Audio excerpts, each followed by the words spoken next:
4 days from now, a major transition at the White House as Donald Trump will be sworn in as the 47th president of the United States.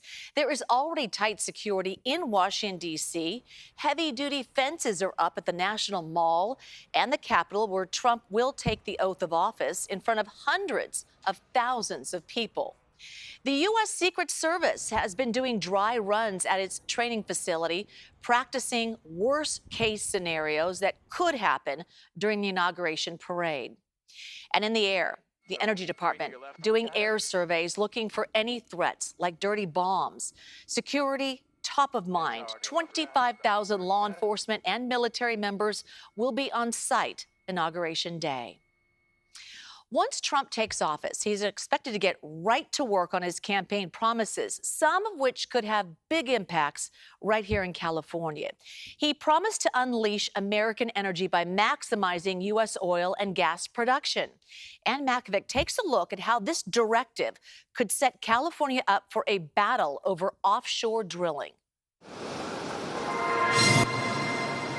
Oil and gas drilling off the California coast. Not your beaches! Is a politically explosive issue marked with opposition. What you've got to do is fight it every step of the way. Leon Panetta represented California's Central Coast in Congress for 16 years and says the coastline is a national treasure that needs protection. You don't have oil drilling in Yosemite. You don't have oil drilling in Yellowstone.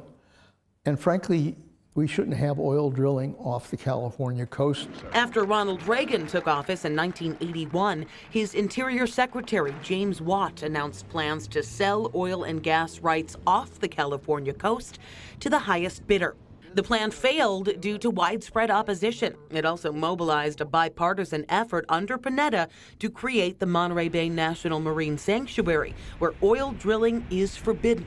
Today, there are 5 such sanctuaries along the coast. Thank God we had broad support here in the community. Since the Santa Barbara oil spill in 1969, California has prohibited new offshore oil and gas drilling in state waters.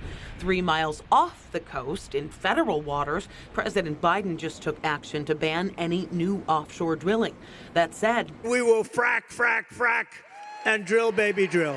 President-elect Donald Trump has a plan to undo Biden's ban. It'll be done immediately, and we will drill, baby, drill. It's not clear how the president-elect can do this. He might need help from the courts or Congress. But as that battle shapes up, another one is already underway. Unfortunately, the threat is not over. Alex Katz is executive director of the Environmental Defense Center in Santa Barbara. He explained Biden's ban does not cover any existing lease.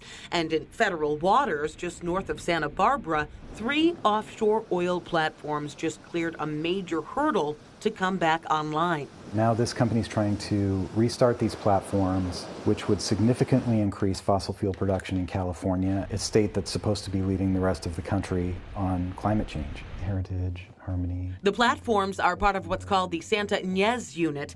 In 2015, the unit was shut down after a badly corroded pipeline ruptured near Refugio Beach and caused the second most damaging oil spill in Santa Barbara history. It killed, countless marine animals, including marine mammals, shut down businesses, shut down beaches, destroyed habitats all up and down the coast of Central and Southern California. In 2020, a new company called Sable out of Texas took over the unit. In a statement, Sable says it continues to work closely with state regulatory agencies.